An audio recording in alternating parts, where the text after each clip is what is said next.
As we wrap up 2025, one of the hottest words of the year was affordability. And in real estate, affordability is basically defined as how the median household income of a particular area is able to afford the median house. And ideally, the payment should be no more than 1/3 of that household's monthly income. But that hasn't happened for years in many parts of the country and hasn't happened here in the Phoenix metro, that's for sure. Currently here in Phoenix, half of a first-time homebuyer's monthly income is used to pay their mortgage every month. And that's not good, but people have adjusted to it and that has become the new normal. However, people are starting to feel optimistic because incomes in Maricopa County have been rising at a significant pace since 2020, and home values have been stagnant for 3 years.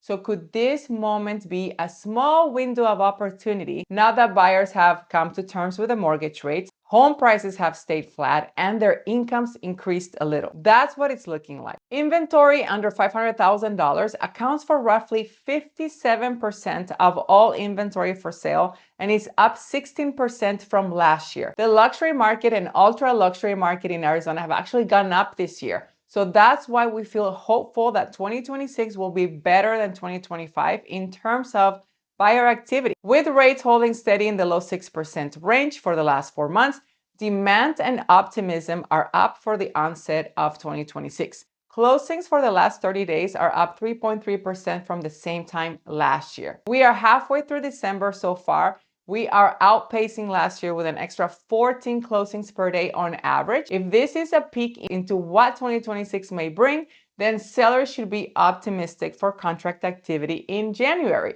The big question is how many listings will line up to meet January's expectation of increased demand.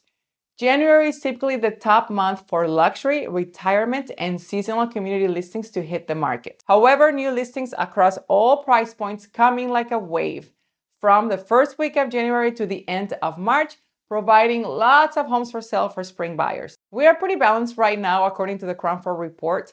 Some cities and neighborhoods are mild sellers markets. Some are buyers market. Some are neutral, depending on the location and price point. The greater Phoenix is still in a buyer's market overall. Central and established cities are becoming the first to move into a seller's market.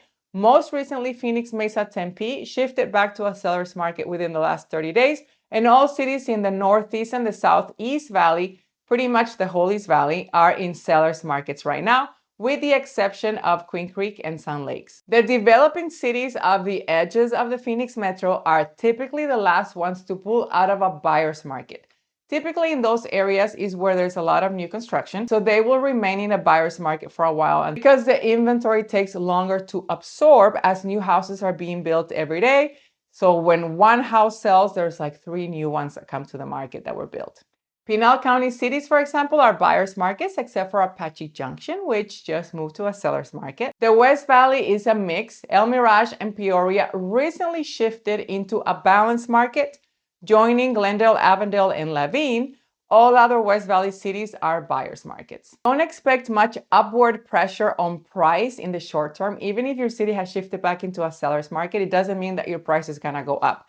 Prices can take up to 6 months to show a response to a shift, which means the seller's market must be maintained, and many of these cities are still quite weak. What sellers can expect, however, is more showing activity, shorter days on the market, and less pressure to reduce their price once the spring buyer season begins. So it's going to be very mild. So what can we expect in 2026? In my opinion, 2026 will be slightly better than 2025 in terms of the number of transactions and the interest rates. As far as interest rates, we started the year in the low 7s and we are ending the year in the low 6s. That's a whole point reduction. I don't see the interest rates going to 5% or 4% or anything like that in 2026. The buyers that were in the fence will realize, or are now realizing, that this is as good as it's gonna get for a while, and they're going to finally make their move if they can afford it. There are still a lot of people out there that are priced out, maybe permanently, but rents have been coming down a little from their height of 2021. That's a good thing. And to wrap it up, I don't expect any big plunges in home prices or interest rates, and affordability will remain a hot word into 2026. And I will keep watching the numbers and reporting to you. Until next time, and see you in 2026.